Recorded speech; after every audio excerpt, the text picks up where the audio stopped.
Poisoning after President Trump announced strikes would be used to Iran, partial Republic of Congo.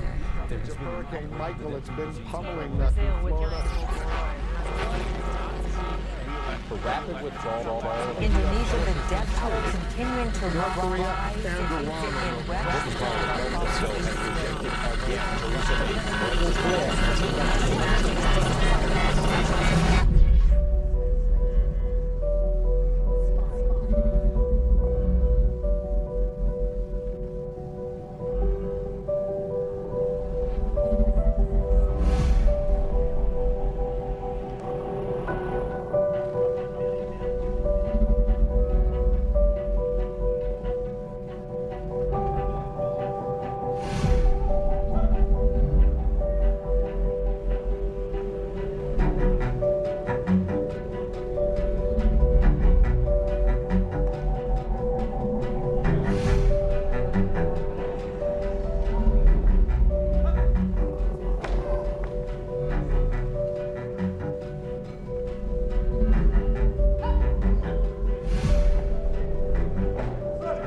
Please welcome the founder of Bloomberg LP and Bloomberg Philanthropies, Michael R. Bloomberg.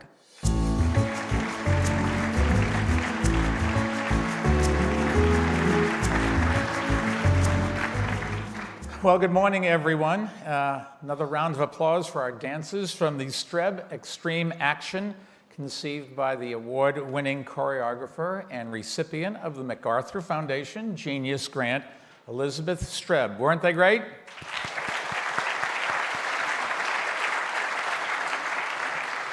Now, I was actually invited to join that dance performance, but we do have a full morning ahead of us, and I figured I should save my energy. Seriously, the theme that drives today's forum is instability in the economy and in the environment. The dance performance we saw was inspired by just that theme, and I think it really was a powerful way to start the morning. So let me welcome everyone to the Global Business Forum. We have an outstanding group here at our New York conference with heads of state from over 50 countries and CEOs from a broad range of industries. And I want to give a special thanks to the international partners who helped bring us all together. They are listed on the screens around the room. And I want to thank all of you for making time to be here during this busy week. The United Nations General Assembly is in session, and we all know how busy traffic and everything else is during UNGA Week. In a sense, this forum has become the economic complement to UNGA Week, which is focused on geopolitics. But more and more, political issues require geoeconomic thinking and solutions. And let me just mention one example, and it is an issue that frames much of what we're going to talk about today, and that is climate change. Now, I know many of the heads of state here attended the UN Climate Summit on Monday. I addressed the summit in my role as Secretary General's Special Envoy for Climate Action, and one of the messages that I delivered was this: if we're going to avoid the worst impacts of climate change, we have to move entirely off fossil fuels and to an economy powered by 100% clean energy. A decade ago, that seemed like a far-off fantasy, but smart government policies, combined with private sector innovation, have driven down the costs of clean energy faster than almost anyone thought was possible. Today, electricity from solar and wind is cheaper than coal-powered in a growing majority of the world, even without subsidies from other government support. And that's why this April, the U.S. generated more electricity from renewable sources than from coal for the very first time. And last year, global investments in renewable energy were triple what they were in gas and coal. That wouldn't have been possible without cooperation between the public and private sectors. Now, we still have a long ways to go, and we don't have any time to waste.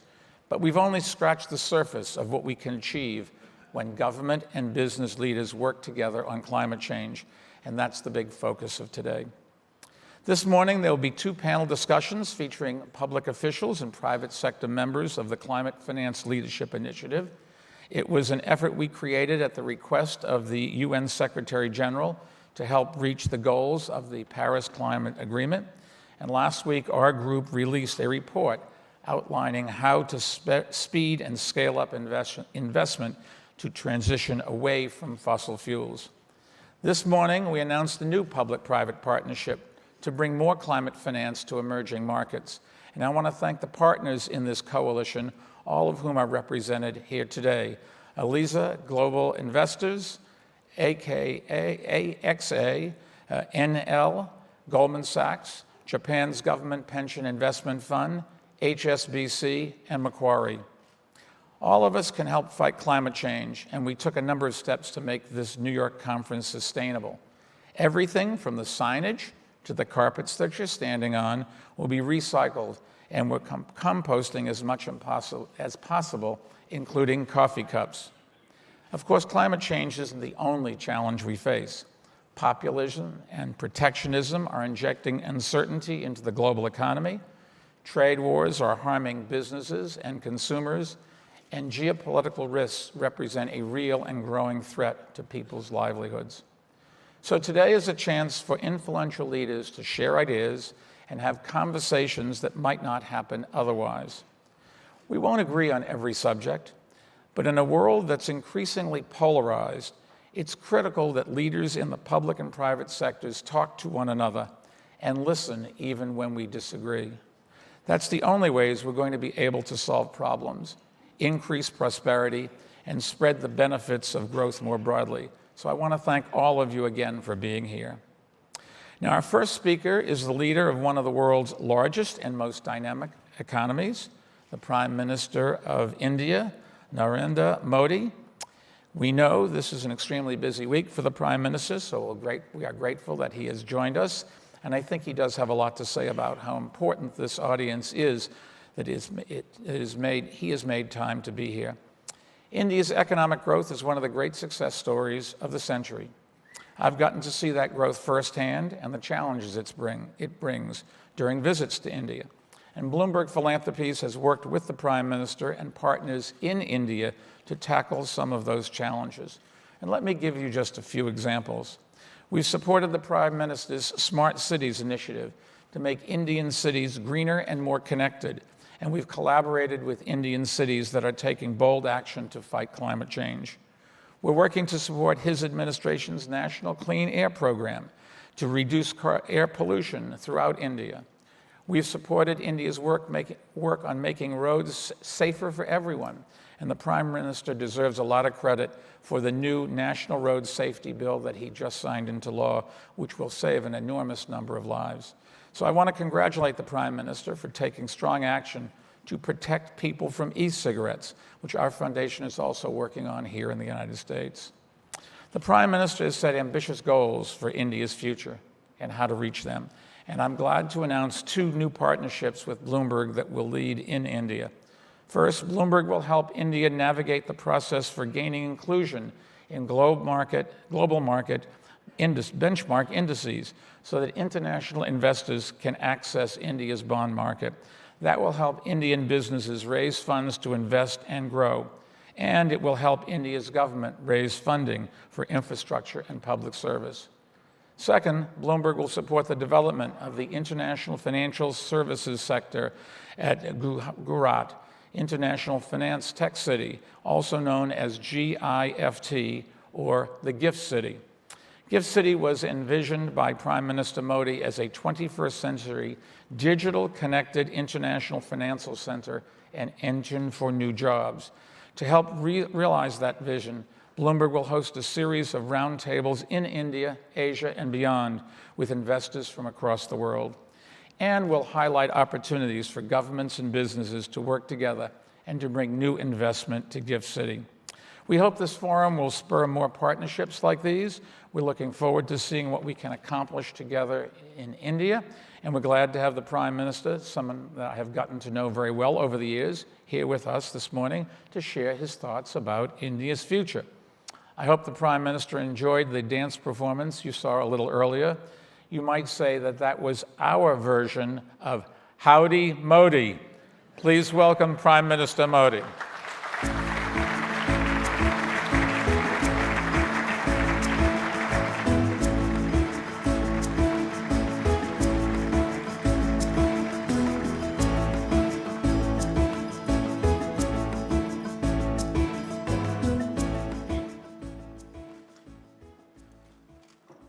Namaste, Mr. Michael Bloomberg, Mr. Michael Bloomberg, distinguished guests, friends, global businesses global और businesses. Economy और उसका nerve centre I am very यानी pleased New York to be here among all और New York में आप the, सभी दिग्गजों के बीच industry आना in New York, the nerve मेरे लिए center of global business हर्ष का and विषय है। economy. Bloomberg global business forum ने The मुझे Bloomberg Global Business Forum Bharat की भावनाओं has given me और an संभावनाओं पर opportunity to speak to you about Bharat India's की अपेक्षाओं sentiments and opportunities, और उम्मीदों पर India's expectations and भारत की hopes, growth story India's growth story, और भारत के फ्यूचर and, डायरेक्शन पर India's future direction. अपनी बात रखने के लिए अवसर दिया, इसके लिए मैं I am उनका very, बहुत very बहुत grateful to आभारी हूँ। you for this opportunity. साथियों, Friends, आज आप भारत में today फिर उस you सरकार have को देख रहे once हैं again the जो अपने government 5 in साल के India काम को that लेकर went to the people, जनता के बीच presenting गई the work it had done for और 5 पहले years से ज्यादा and came संख्या back लेकर के with an even जनता ने greater फिर से majority उसको than सेवा the का last अवसर time, दिया। and the government has given, the people आप have given लोग us an opportunity to serve अपनी them once बातचीत again. में In your discussions, अक्सर you often बिजनेस सेंटिमेंट की बात करते you हैं। often speak about business sentiment. इस चुनाव में During these elections, 130 करोड़ भारतीयों ने 1.3 billion Indians अपना सेंटिमेंट ही नहीं जताया, not only expressed बल्कि their sentiment, जजमेंट भी दिया but है gave a कि judgment Vikas as he well that उनकी सबसे बड़ी development प्राथमिकता है। was their only and और biggest यहाँ बैठे बिजनेस priority. लीडर समझ And the सकते हैं business leaders present कि here विकास today के can पक्ष में यह सबल understand mandate that this very वास्तव strong में mandate in favor Bharat of में नए development अवसरों को is in का एक प्रकार से reality ऐलान an है। announcement of the new opportunities being created in India. Bharat की जनता Today, the people of उस India सरकार के साथ खड़ी है support a जो government बिजनेस एनवायरनमेंट that सुधारने does के not लिए hesitate to take बड़े से बड़े the biggest and और most कड़े से harsh कड़े फैसले decisions लेने में in order to पीछे improve नहीं रहती। the business environment. आज भारत में Today, एक there ऐसी is सरकार a है government in India जो बिजनेस वर्ल्ड का that सम्मान करती है, respects the business world, wealth that creation का सम्मान respects करती the है। creation of wealth. साथियों, Friends, आपकी जानकारी में होगा you perhaps know कि अभी कुछ दिन पहले ही that हमने just recently we corporate tax have में भारी decided कमी करने का to फैसला लिया है। considerably reduce corporate ये tax. निवेश के स्तर से बहुत This क्रांतिकारी is कदम a है very और revolutionary इस फैसले step के बाद for attracting मेरी investment. बिजनेस वर्ल्ड में And के after जितने भी लोगों we से बात took हुई, this decision, all those that जिनसे भी I have मुलाकात had a हुई, chance to meet वो इसे from the business world or बहुत ही speak to from the ऐतिहासिक कदम business मानते world, हैं। they all इस consider दौरान this a very निवेश historic बढ़ाने step. के लिए At the same time, एक के बाद to एक increase कई investments, फैसलों का the ऐलान government has announced सरकार द्वारा किया गया several है। successive decisions. हमने We have नई सरकार बनने के also बाद done अभी away, very recently, 50 just से after the ज्यादा formation ऐसे of the पुराने new कानूनों को government, भी समाप्त कर done दिया away है with 50 old जो विकास laws के कार्यों में that were बाधा obstacles उत्पन्न कर रहे for हैं। development. मैं आपको फिर याद I दिला would दूं, like to remind हमारी you नई सरकार once को अभी again that our new 3-4 government महीने से ज्यादा has समय नहीं not हुआ been है। in office for more than 3 or 4 आज इस मंच months. से Today, I मैं would कहना like to चाहता say हूं, to all of you ये तो at this forum अभी that शुरुआत this है, is just a beginning. अभी लंबा समय आगे There बाकी है। is there's still इस a long सफर way में to go.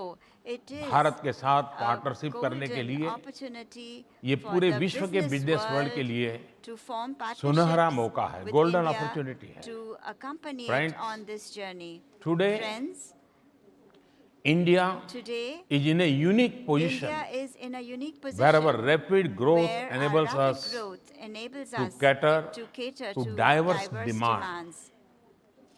Our people Our are people rapidly are rapidly defeating poverty, defeating poverty, moving up the economic moving up ladder the economic ladder, with increasing purchasing and power. with increasing purchasing power. Thus, Thus, if you want to if you invest want in a to market invest where in there a is a market where scale, there is scale, come to India. come to India. Our middle class is a huge segment, It's a huge segment of people who are aspirational and has a global outlook. Thus, if you want to invest in a market where the latest trend and futures are appreciated, come to India. Our youth are one of the largest users of the app economy.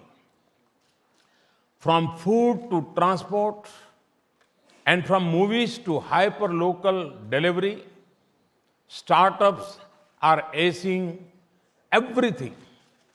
Thus, if you want to invest in startups with a huge market, come to India. Our infrastructure creation is expanding at a fast pace, from highways to metros, from railways to ports, from airports to logistics, each sector is seeing massive investment and tremendous potential. Thus, if you want to invest in one of the world's largest infrastructure ecosystem, come to India.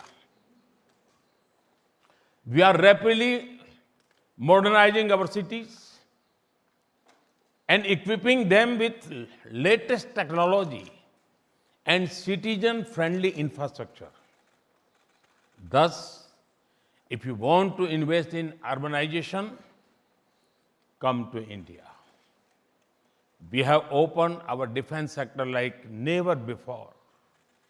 If you want to make in India, for India, and for the world, come to India. We are building tens of millions of homes for the poor and middle classes. This is perhaps the largest housing efforts in the world. Thus, to invest in reality, come to India. साथियों, भारत में infrastructure के विकास पर आज जितना हमारी सरकार निवेश कर रही है, उतना पहले कभी नहीं किया गया। अब हम आने वाले वर्षों में 100 लाख करोड़ यानी लगभग $1.3 ट्रिलियन आधुनिक इंफ्रास्ट्रक्चर पर खर्च करने जा रहे हैं।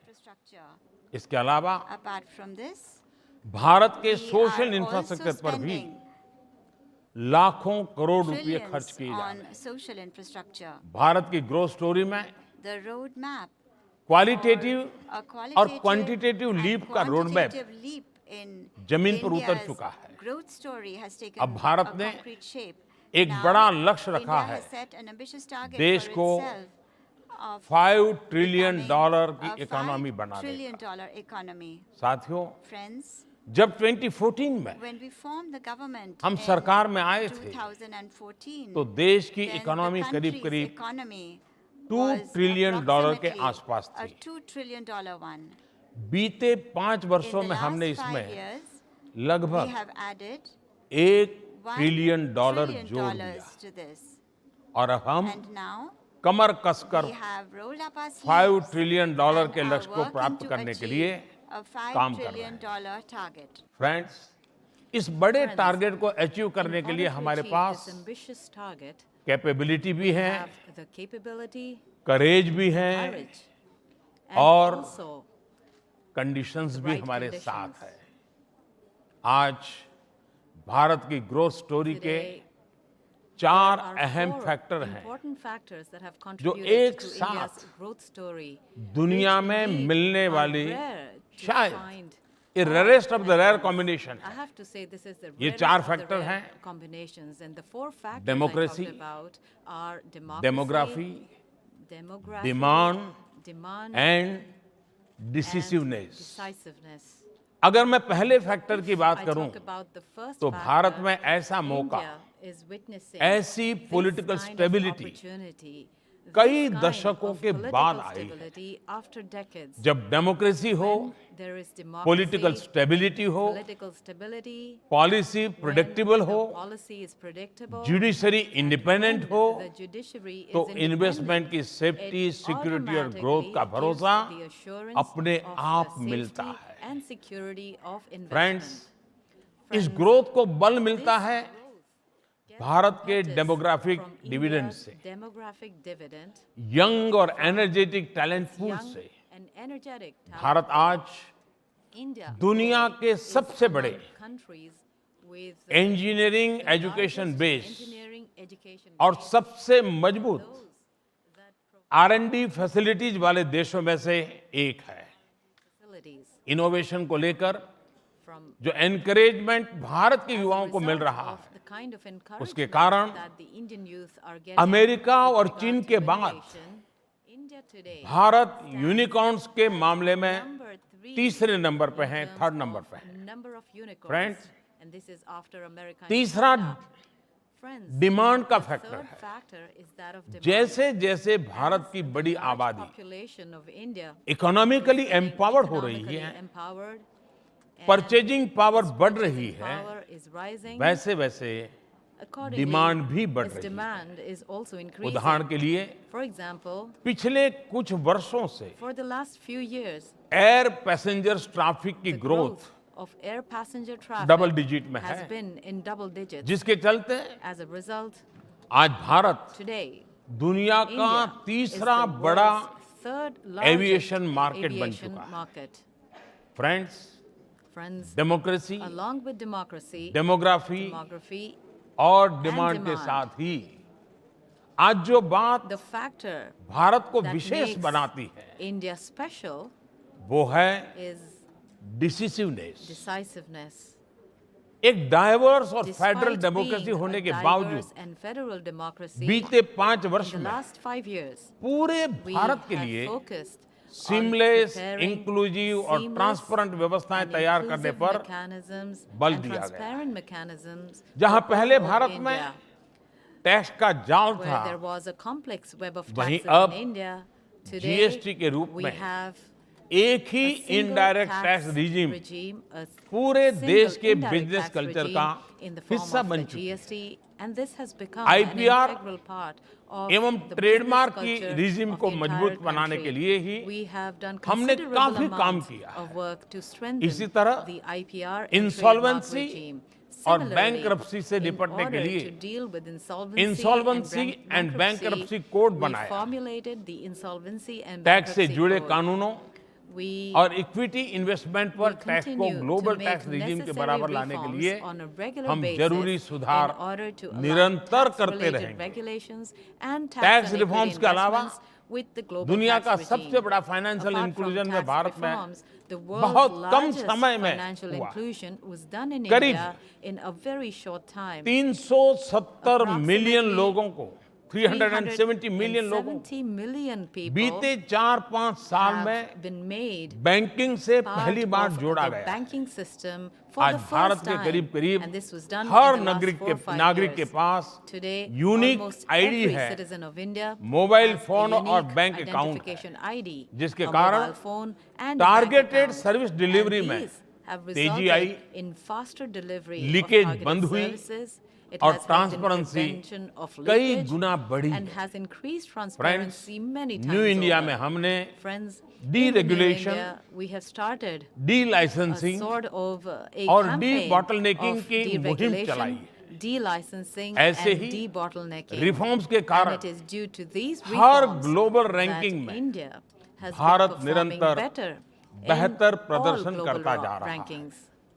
लॉजिस्टिक परफॉर्मेंस Logistics इंडेक्स में Performance Index ranking 10 रैंक का jumped jump, up 10 places. Global competitiveness index Global में Competitive Index ranking 13 अंक took का उछाल, a leap of 13 global places. Innovation index में Global Innovation 24 Index नंबर का ranking सुधार improved और by सबसे अहम 24 places, world and most bank importantly, ease of doing in the business World index Bank's में Ease of Doing Business 65 Index, rank का our सुधार improvement in rank अभूतपूर्व of है, 65 असाधारण। places is unprecedented, और it's साथियों, extraordinary. आप सभी And friends, you ये all भी know भली very भांति well जानते हैं कि ये that रैंकिंग these ऐसे ही नहीं rankings don't सुधरती। improve just like that. हमने बिल्कुल We ग्राउंड लेवल have पर made जाकर improvements at व्यवस्थाओं the में ground सुधार level किया है, and नियमों को simplified आसान our बनाया है। rules.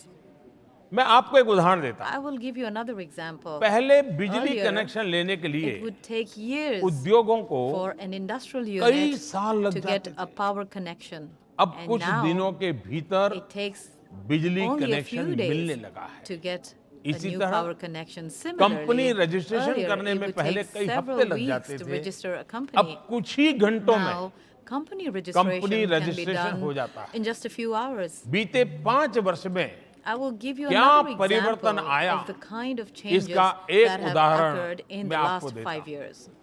बीते 5 last सालों में 5 भारत years, में 286 बिलियन एफडीआई We हुआ है। have seen foreign direct ये बीते investment in India of 20 साल में $286 भारत के billion. Total FDI This flow is का half of the आधा total है, FDI 50% inflow है। into India in the America ने previous भी 20 years.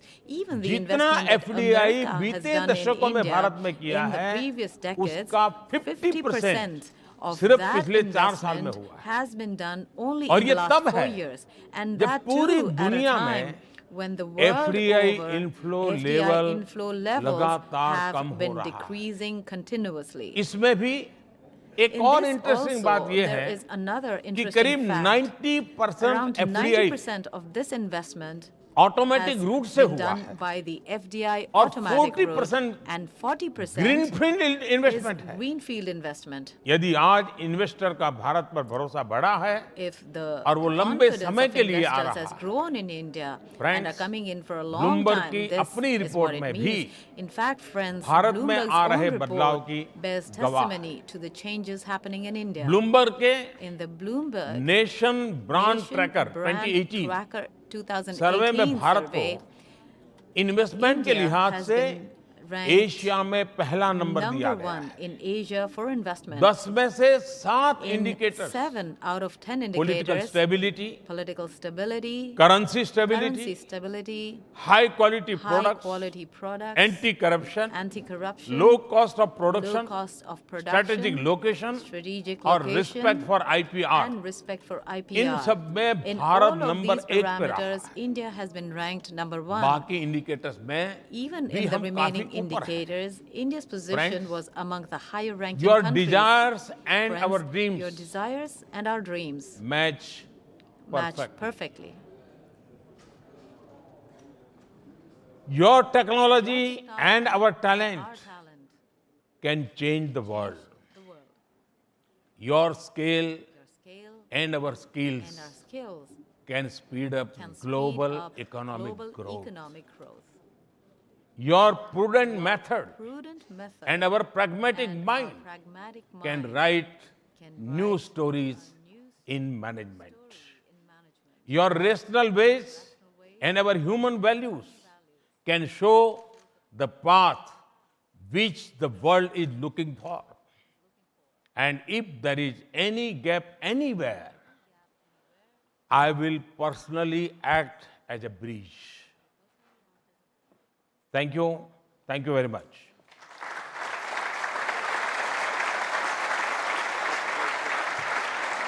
Thank you. Thank you.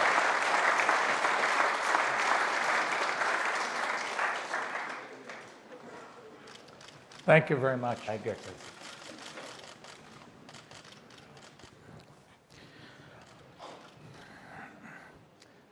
Well, I know, Mr. Prime Minister, the audience is interested in a number of issues, but let's start with one that everybody cares about around the world, and that is climate change. You have set one of the most ambitious goals for generating renewable energy, and India is now providing wind and solar at some of the cheapest electricity rates in all of Asia. How did you accomplish that? And is India on the track to really meet the ambitious targets that you set? मैं आपका बहुत आभारी हूं कि I आपने am very grateful to you. विश्व के लिए जो सबसे You बड़ी have चिंता का touched विषय on है a subject which is उसको very स्पर्श important किया for है। the entire world. और मैं जानता हूं आप And I स्वयं know भी that you yourself इस विषय पर are कमिटेड हैं, आपका very एक commitment committed है, आपका to this conviction है। subject. You have a lot of conviction ये बात सही about है what कि needs to be done. It Bharat is की जो true lifestyle है, that the lifestyle in वो India, दुनिया के लिए एक बहुत बड़ा उदाहरण है। it is a very great example for the world. हम लोग सिद्धांततः इस बात को We मानने वाले लोग हैं are people that follow some principles Prithvi in this हमारी area. माता We है। believe that the earth is our और mother हमें and उसका we need to, एक्सप्लॉइटेशन करने का अधिकार we नहीं। do not have the right to हमें सिर्फ exploit our milking का earth. ही अधिकार We है, दोहन का। only have the right to use it Bharat for मूलतः उस our चिंतन needs. से जुड़ा हुआ So है, India has this जहाँ very fundamental need समझ principle. सकते हैं, We can ग्रीड का कोई we can उपाय understand नहीं। needs, but we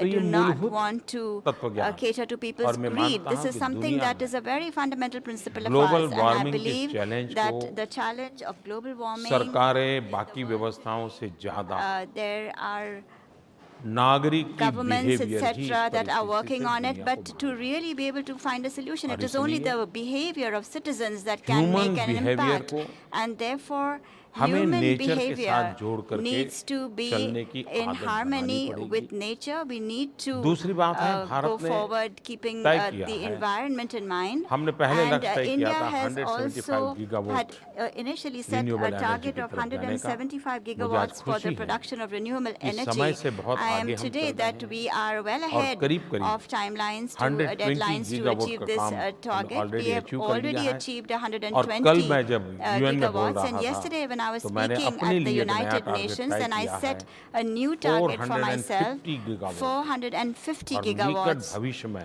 And in the very हम near future, 450 we gigawatt want to increase renewable energy के our क्षेत्र में renewable energy production to इसको करने के लिए 450 हमने gigawatts. In order to एक achieve तो this, पॉलिसी इनिशिएटिव we लिए हैं, have taken some policy दूसरा initiatives.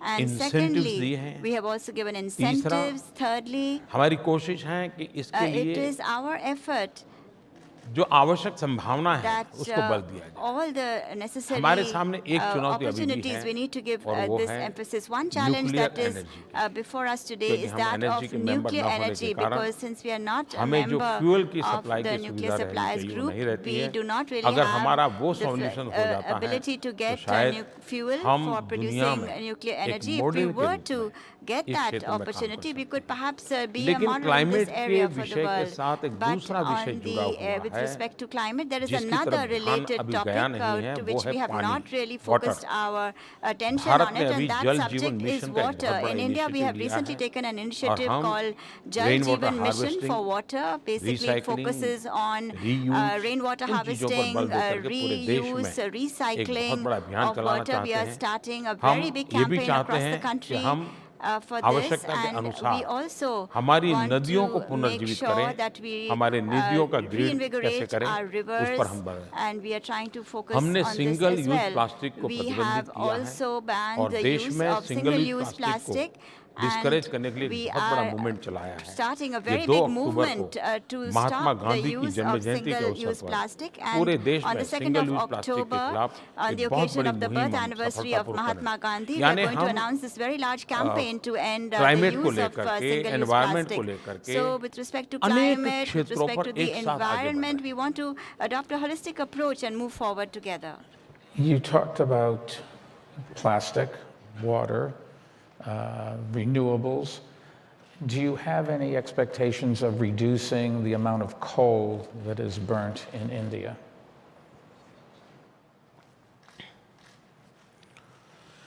ये बात सही है कि You're दुनिया का absolutely right तीसरा that, सबसे the ज्यादा third largest कोल रिजर्व भारत में है। coal reserve is Bharat in जैसे गरीब India. देश में A poor country like India, उसको हम नकार नहीं you सकेंगे, know, we लेकिन cannot उसका ignore उपाय है it, but एक there is a solution to it. Mining Number की one पद्धति को is बदलना that we will have to और change the ways underground of mining करना mining and ताकि उसके कारण do carry out underground way mining so that environment को नुकसान न करे। they don't do दूसरा any सबसे damage बड़ा to the अच्छा उपाय environment. है The other coal solution is gasification का। coal coal gasification. By gasification से doing coal clean energy gasification, उपलब्ध होती we है can और make हम use of दुनिया clean को इनवाइट energy, करते हैं and we टेक्नोलॉजी are लेकर के आने की inviting, we are ताकि calling हम कोल out to गैसिफिकेशन other करके countries उस to गैस के bring out द्वारा their चाहे technology so we मोबिलिटी हो can use चाहे coal एनर्जी हो gasification, हम you know, उसको whether उपयोग it can करना be चाहते used हैं। in तो mobility हम or in energy. We Bharat want to के पास use ये जो gasified संपत्ति उसको coal. नकारते So तो नहीं the है, assets that लेकिन India has, we हम cannot deny them. Environment At the friendly same time, उसको we कैसे want to see उपयोग how we करें can उस use पर हम these बल दें। assets in an environment-friendly way. That is what we are focusing on. Let's change the subject and talk about the economy. India's economic growth is one of the great success stories of the century. Last month you said that India could have a $5 trillion economy in 5 years. How do you plan to reach that target, and will it require additional economic reforms or steps to boost foreign investments?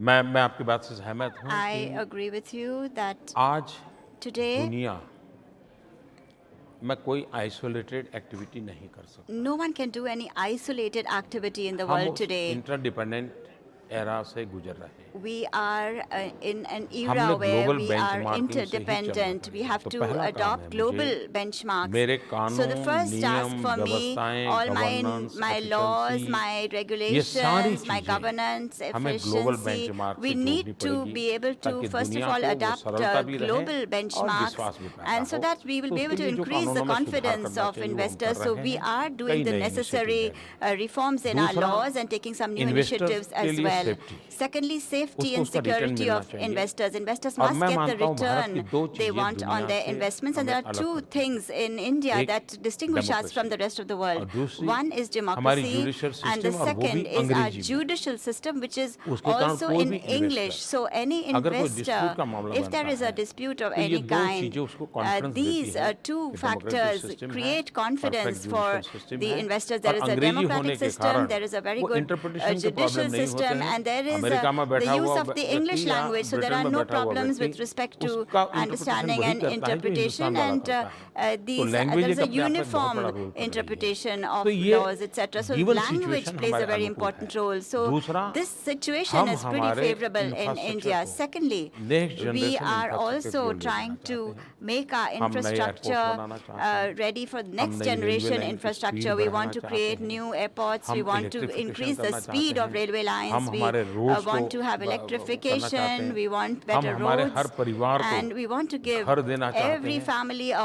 यानी home. एक प्रकार से So infrastructure एक हमारी priority infrastructure sector है। is a priority दूसरा है sector value for addition। us. The second area Agriculture is sector value में हम addition. बहुत बड़ी In the मात्रा में, agricultural sector, food processing की तरफ जाना we चाहते want to हैं। go towards और food हम processing in a Bharat big अगर way. कोशिश करें And if तो India एक प्रकार makes से food efforts, basket बन सकता we है। can become a food हम basket. organic farming की तरफ We बल also देना want चाहते to हैं। promote और उसके organic कारण farming. And for this दुनिया का एक जो बहुत reason, बड़ा market holistic health the care का very है, big market उसके लिए that हम exists in the अनेक world for व्यवस्था कर सकते holistic हैं। भारत में healthcare, we health sector can में बहुत contribute to सुविधाएं it. हैं। There are a lot of हमने good अभी health facilities in India. दुनिया की Only सबसे बड़ी हेल्थ recently, इंश्योरेंस स्कीम शुरू we की। have started the biggest health insurance America, scheme in Canada India. और मेक्सिको, America, Canada, and उसकी जो Mexico. total population है, If you look at the total उससे population ज्यादा of these three लोगों को countries, we हम भारत में provide आयुष्मान भारत के तहत हेल्थ इंश्योरेंस दे health रहे हैं। इसका insurance मतलब to कि मुझे more मेरे people देश than में that under the 2000 नए Ayushman आधुनिक Bharat हॉस्पिटल scheme. के So इंफ्रास्ट्रक्चर we की need to और हॉस्पिटल निर्माण की build संभावनाएं पैदा हुई 2,000 हैं, more जिसमें रेस्ट hospitals एश्योर्ड इनकम है, so that क्योंकि गवर्नमेंट there is, पेमेंट देने this is वाली an है। assured तो अपने income आप for में these हेल्थ सेक्टर hospitals में भी because the बहुत government बड़ी is going to सुविधा pay है। them because तो of the health insurance investment के लिए scheme. And इंफ्रास्ट्रक्चर so, हो, क्वालिटी ऑफ लाइफ whether की it is बात the हो, quality of हम life, डिजिटल इंडिया की ओर जा रहे we are हैं। going towards a digital हमारे India. यहाँ 600,000 विलेजेज में ऑप्टिकल फाइबर नेटवर्क और डिजिटल इंडिया की मेरी मूवमेंट, ये भी We are इन्वेस्टमेंट के looking at an संभावना optical वाला fiber है। network for हम स्टार्टअप को बहुत बढ़ावा 600,000 दे रहे villages, हैं। and we are आज actually हम promoting startup startups a ecosystem में lot. नंबर 3 पे We are हैं, number लेकिन 3 हम at तो a और startup आगे बढ़ाना ecosystem, चाहते but we हैं। want to तो मैं improve समझता हूँ our यूथ के लिए भी environment. So I think बहुत even सारी for the संभावना है। youth, there ये is a lot सारे of जो हमारे possibilities in इनिशिएटिव India. हैं, In fact, we've उस taken so इनिशिएटिव का many परिणाम है initiatives, कि and the हमारी result of इकोनॉमी these बहुत तेजी initiatives से is that our बढ़ेगी। और हमारा economy 5 will साल का grow at a अनुभव fast है pace. कि And हम in the 2 से 5 3-5 साल में years, चले गए, we तो 5 have जाना noticed that, मुझे you जरा know, भी कठिन नहीं we लगता है from और हम 2 बहुत trillion निश्चित today समय made में it 5 to a भी 3 पहुंच trillion जाएंगे। economy, and I'm very sure that we will be able to achieve the $5 trillion target. In spite of all of the new technology that keeps getting introduced around the world, the real key to economic growth is still the workforce. And you have a very young workforce. Half the population is under the age of 25. And that presents real challenges in terms of skill sets and job education. Especially as the economy around the world rewards more education and high-skilled workers. How is your administration going to tackle education changes in technology, and how can the private sector really help you get it done?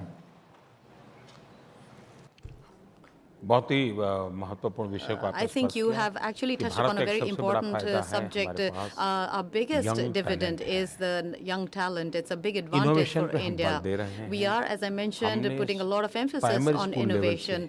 Atal From the tinkering primary labs का एक school बहुत बड़ा level, there network is start a किया new है। network that we have हम established called the innovation को Atal promotion देना Tinker चाहते Lab. हैं। We want to हम promote incubation innovation. centers का We एक पूरा are जाल बिठाना also चाहते हैं trying to set up a network ताकि of incubation दुनिया centers कहीं रुकने वाली so नहीं that, है। you know, the दुनिया world is never going